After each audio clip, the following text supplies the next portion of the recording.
Makakausap natin ngayon si PDP Deputy Spokesman at tila siya isa sa mga pinaghihinalaan, si Ginoong Ferdinand Topacio. Magandang gabi sa inyo, Attorney Topacio. Magandang gabi po, Madam Corina. It's always good to see you. Maraming Always good to see you too, sir. Sir, anong reaksyon ninyo nung masama po yung pangalan po ninyo doon?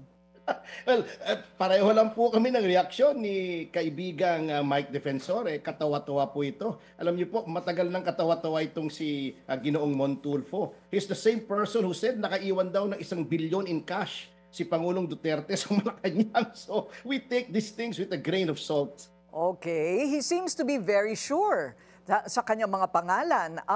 Saan po kaya nakuha ang impormasyon na ito? Meron po ba kayong mga haka-haka? Well, ang haka-haka ko dyan he may have pulled it out of his ass kasi wala naman pong batayan para any of those people in that list should be included in the term destabilizer. Sapagkat wala naman pong destabilizer as a legal term in the legal lexicon. Meron po dyan inciting to sedition, or sedition, inciting to rebellion or rebellion, there's terrorism, there's the crime of coup d'etat, pero wala po akong nakikita na ginagawa po namin sa pagpoprotesta against corruption that can be classified under any of those punishable offenses. Bakit po sa tingin ninyo nadadawit kayo? Hindi kaya meron pong nagsasabi na nagmi-meeting-meeting kayo, pero wala naman po illegal sa pagmi-meeting, ano po? Ay opo, nagmi-meeting-meeting po talaga kami. In fact, may mga committee po kami para sa pagkilos po sa EDSA Shrine. Merong in charge sa pagkain, entertainment, speakers bureau, yung marshal, security para po hindi kami mahaluan ng mga provocateurs na katulad po nung nangyari dati. Binabantayan po natin yun kasi tayo po rin ang masisisi. But that is the extent of our meeting. In fact po, the PDP Laban just this morning came out with a statement explicitly saying that we are against violence, we are against any extra-constitutional regime change, and that the rally on the 16th to the 18th should remain peaceful. Ito ay dapat mapayapa, may kaayusan at walang karahasan.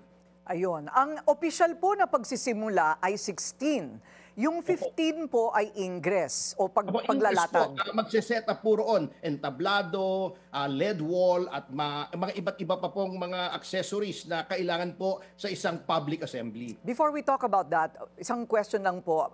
Do you have anything in common with everybody in that list? Meron po ba kayo nakikita na pagkakapare-pareho ng pananaw sa politika?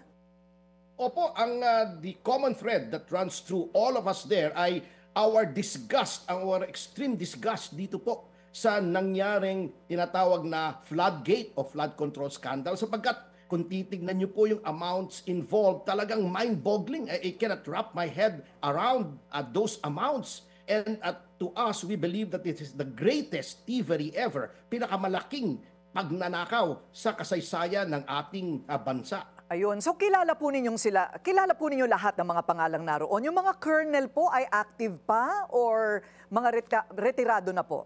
Ang mga retirado po yun. Sapagkat kung yung mga nasa active service po ay may mga limits po, bagamat hindi po sila tinatanggalan ng karapatan under Article 3, yung Bill of Rights, ay may limits po kung paano nila i-exercise yung kanilang freedom of expression. So, mga retirado po yun. Yung iba po actually, first time kong nakita nung kami ay nag-organizational meeting. Ngunit, what I can assure our people is that wala pong pinag-usapan doong destabilization, walang pinag-usapang violence, walang pinag-usapang mga armas, at walang pinag-usapang ibang bagay na gagawin, kundi maghayag lamang ng saloobin na I believe is common with a lot of our people na talagang gusto na nilang tuldukan itong mga anomalyang ito.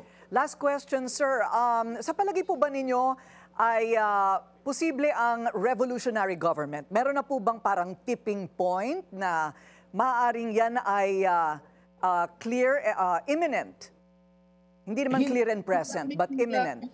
Po yan if you are saying, ma'am, na yung revolutionary government such as that which happened in 1986, katulad nga po na sinabi ko, naglabas po ng opisyal na pahayag ang PDP na we are against any extra-constitutional regime change. Kung magkakaroon man po ng change in government, it should be within the parameters of the 1987 Constitution. Ayaw po nating lumabas sa 1987 Constitution.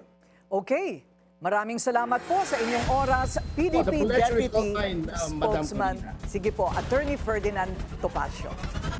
Manatiling nakatutok sa Bilyonaryo News Channel. Sumubaybay sa aming social media accounts at mag-subscribe sa aming YouTube channel para sa mga bago at eksklusibong balita.